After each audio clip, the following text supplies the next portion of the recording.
وعلى آل إبراهيم إنك حميد مجيد. أعوذ بالله من الشيطان الرجيم. بسم الله الرحمن الرحيم. وليستعفف الذين لا يجدون نكاحا حتى يغنيهم الله من فضله. اور چاہیے کہ ضبط میں رکھیں، قابو میں رکھیں وہ لوگ اپنے آپ کو جو نہیں پاتے نکاح کی طاقت، حتیٰ کہ غنی کر دیں ان کو اللہ پاک اپنے فضل سے۔ پچھلے درس کے اندر اللہ نے فرمایا کہ بے نکاحوں کا نکاح کرو۔ اس حکم سے ایک بات یہ تو ثابت ہو گئی کہ بغیر ولی کی اور گھر کے بڑے کی اجازت کے بغیر نکاح نہیں ہونا چاہیے، کیونکہ اللہ نے فرمایا کہ جو بے نکاح والے ہیں مرد ہوں یا عورت ان کا نکاح کرو، یہ نہیں فرمایا کہ تم خود نکاح کر لو اپنا۔ اس لیے فقہا نے لکھا ہے کہ جب تک کچھ ائمہ نے تو یہ لکھا کہ جب تک ماں باپ یعنی ان کے گھر کے جو سربراہ ہیں ولی ہیں وہ جب تک اجازت نہ دیں نکاح نہیں ہو سکتا۔ بعض فقہا نے یہ لکھا ہے کہ سب سے بہتر طریقہ تو یہی ہے کہ ولی کی اجازت کے بغیر نکاح نہیں ہونا چاہیے۔ ہاں اگر کسی نے کر لیا ہے تو نکاح ہو جائے گا، لیکن ٹھیک نہیں ہے۔ ٹھیک طریقہ یہی ہے کہ ولی کی اجازت کے بغیر نکاح نہیں ہونا چاہیے۔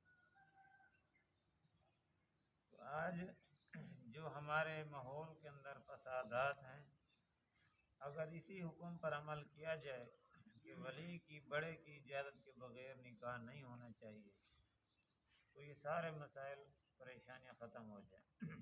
آج کل جیسے روزانہ فلاں بچی اغوا ہو گئی، اس نے جا کر عدالت میں نکاح کر لیا، تو وہاں پر کون گھر والا ہوتا ہے، بڑا ہوتا ہے یا ولی ہوتا ہے؟ اس کی اجازت کے بغیر یہ سب کچھ ہو رہا ہے۔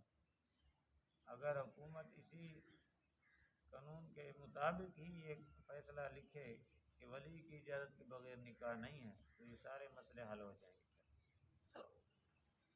اور ولی کو بھی یہ حکم ہے کہ اپنے بچی سے اور بچے سے بھی ان سے پوچھ لے، ان کی رائے لے لے کہ آپ کا نکاح بچی سے بھی پوچھ لے کہ فلاں جگہ پر کر رہا ہوں کیسے۔ لیکن ہمارا ماحول ایسا بنا ہوا ہے کہ بچوں سے تو پوچھتے ہیں لیکن بچیوں سے نہیں پوچھتے۔ یہ بھی زیادتی ہے۔ زندگی ساری تم نے تھوڑی اس کے ساتھ گزارنی ہے، اس بچی نے گزارنی ہے۔ جس نے زندگی گزارنی ہے اس کی تو کم از کم رائے لینی چاہیے۔ اور نبی کریم صلی اللہ علیہ وسلم نے فرمایا کفو کے اندر نکاح کرو، برابری کے اندر، یعنی دونوں کی عمر برابر ہو۔ جہاں پر بچی کا نکاح کر رہے ہو اس کی اور یعنی اس مرد کی اور اس عورت کی عمر برابر ہو۔ یہ نہ ہو ایک بوڑھا ہو جس کو آپ بچی دے رہے ہیں وہ اس کی عمر زیادہ ہے، بوڑھا ہے، اور اس بچی آپ کی جوان ہے بالکل، یہ بھی ٹھیک نہیں ہے۔ شریعت نے اس کی بھی اجازت نہیں ہے۔ دوسرے نمبر کے اوپر فرمایا کہ حسب نسب میں بھی برابر ہو۔ ایک کوئی اعلیٰ خاندان کا ہے تو دوسرا بھی اسی طرح کے خاندان کا ہو۔ یہ نہ ہو کہ ایک کو اعلیٰ سمجھا جاتا ہے دوسرے کو کمی سمجھا جاتا ہے، تو پھر نباہ جو ہے نا مشکل ہو جاتا ہے۔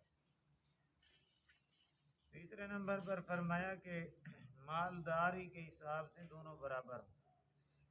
یہ نہ ہو کہ ایک جو ہے امیر ترین ہو، ایک بالکل انتہائی غریب ہو، تب بھی نباہ مشکل ہوتا ہے۔ چوتھے نمبر پر فرمایا کہ دینداری میں برابر ہو۔ ایک انتہائی درجے کا نیک ہو، ایک بالکل فارغ ہو، تب بھی نباہ جو ہے نا مشکل ہو جاتا ہے۔ لیکن نبی کریم صلی اللہ علیہ وسلم نے فرمایا کہ آدمی جب بھی کسی عورت سے نکاح کرتا ہے تو چند وجوہ کی وجہ سے نکاح کرتا ہے۔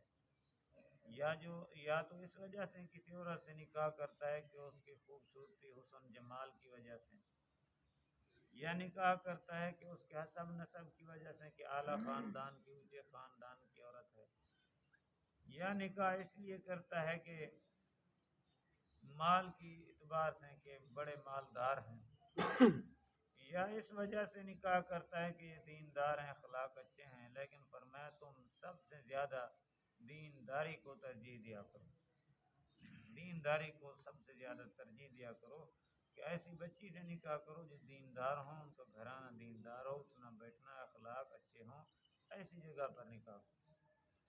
آج ہماری جو ہے نا وہ چاہت ہی الگ ہو چکی ہے، اس لیے لوگ اپنی بچیوں کو پھر اسی طرح تیار کرتے ہیں جیسے ہم چاہتے ہیں۔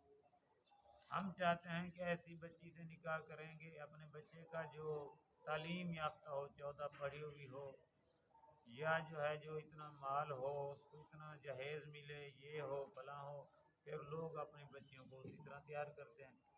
اگر ہماری چاہت مانگ جو ہے اس بات کی ہو کہ ہم اس بچی سے نکاح کریں گے اپنے بیٹے کا جو دیندار ہوگی، مال ملے نہ ملے ہمیں کوئی پرواہ نہیں ہے، لیکن دیندار ہو، خاندان اس کا چنگا ہو، اٹھنا بیٹھنا ہاں جی اس کا اچھا ہو، اخلاق ان کے اچھے ہوں، ہم ایسے گھرانے سے نکاح کریں گے تو پھر لوگ اپنی بچیوں کو اسی طریقے سے تیار کریں گے، ان کے اخلاق اچھے کریں گے کہ اخلاق اچھے ہوں گے تو آگے ہماری بچی سے کوئی نکاح کرے گا ورنہ نہیں کرے گا۔ تو بہرحال جو لوگ اپنی بچیوں کا نکاح بڑی عمر کے لوگوں سے کر دیتے ہیں یہ بھی گناہ کا کام ہے، یہ ٹھیک نہیں ہے، اور جو بچیوں سے پوچھتے نہیں ہیں، بغیر پوچھے بغیر اجازت کے نکاح کر دیتے ہیں، تو اس سے بھی شریعت نے منع کیا ہے۔ نہیں کہتے جی شرم آتی ہے کیسے بچی سے اجازت لیں، نہیں تم نے اپنی بچی اس کو دے دی تو اس میں تمہیں شرم نہیں آئی، صرف بچی سے پوچھنے میں شرم آتی ہے تمہیں، اجازت کا بھی شریعت نے حکم دیا، اجازت لینی چاہیے، جو بغیر اجازت کے زبردستی نکاح کر دیتے ہیں یہ بالکل مجرم ہے۔ اور دوسرے نمبر پر ہمارے ہاں رواج اب کچھ کم ہو چکا ہے کہ چھوٹے چھوٹے بچے ہوتے ہیں نابالغ، ایسے ہی ماں باپ نکاح پڑھا دیتے ہیں، ولی بھی پھر ظلم کرتے ہیں نا، ٹھیک ہے ولی کی اجازت کے ساتھ نکاح ہونا چاہیے، لیکن اگر ولی بھی ٹھیک سوچ کر نکاح کریں نا، اگر وہ چھوٹے چھوٹے بچوں کا نکاح کر دیں، بڑے پھر بعد میں فسادات ہوتے ہیں، لڑائیاں ہوتی ہیں، جھگڑے ہوتے ہیں، کبھی بچی بڑی ہو جاتی ہے کہتی ہے میں اس لڑکے کے ساتھ نکاح نہیں کرنا چاہتی، یا بچہ پھر جاتا ہے کہتا ہے میں اس بچی کے ساتھ نکاح نہیں کرنا چاہتا، پھر کئی قسم کے فساد اور جھگڑے شروع ہو جاتے ہیں۔ تو بچپن میں نکاح نہیں کرنا چاہیے، بلکہ کم از کم اتنا تو سمجھدار ہوں کہ ان کو پتہ ہو کہ میرا نکاح ہے اور اس کا کیا مطلب ہوتا ہے کہ ہم نے زندگی گزارنی ہے، ان کو کم از کم شعور تو ہو نا، بعد میں ان کا نکاح کیا جائے۔ تو فرمایا ہاں اگر کسی کے پاس فرصت نہیں ہے، حق مہر دینے کی بھی فرصت نہیں ہے بالکل، اور اتنا بھی خرچہ نہیں ہے اس کے پاس کہ بیوی کا خرچہ یعنی اس کا نان نفقہ روٹی وغیرہ بھی پوری کر سکے، پھر اس کو چاہیے کہ اپنے آپ کو قابو میں رکھے، ضبط کرے اپنے آپ کے اوپر کے گناہ کے کام اس سے نہ ہوں۔ اس کی ترتیب نبی کریم صلی اللہ علیہ وسلم نے یہ بیان فرمائی کہ اس کو چاہیے روزے رکھے، پھر انتظار کرے اللہ پاک اپنے فضل سے جو ہے اس کو غنی کر دے گا، مالدار کر دے، پھر وہ بعد میں نکاح کر لے، لیکن اس کا مطلب یہ نہیں ہے کہ حد حرام بن کے بس بیٹھا ہی رہے گھر میں، کوئی کام نہ کرے، کوئی محنت نہ کرے، کچھ بھی نہ کرے۔ نبی کریم صلی اللہ علیہ وسلم نے فرمایا تم میں سب سے کمینہ انسان وہی ہے جو کر سکتا ہو محنت لیکن کچھ نہ کرے، بس ایسے آوارہ ہی پھرتا رہے، کچھ بھی نہ کرے۔ تو فرمایا کہ محنت کرنا اپنے لیے اپنے بچوں کے لیے یہ فرض ہے، اسی لیے تو نبی کریم صلی اللہ علیہ وسلم نے فرمایا کسب الحلال فریضۃ بعد الفریضہ، حلال روزی کمانا یہ بھی ایسے ہی فرض ہے جیسے تمہارے اوپر نماز فرض ہے، یہ نہ ہو کہ پھر لوگوں سے بھیک مانگتا رہے، اس چیز سے اللہ کے رسول صلی اللہ علیہ وسلم نے منع فرمایا۔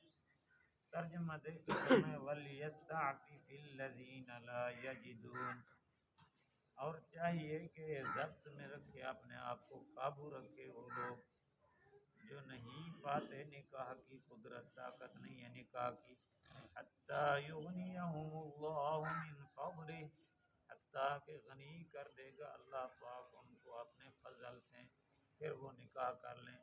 اللہ پاک ہم سب کو عمل کی توفیق دے۔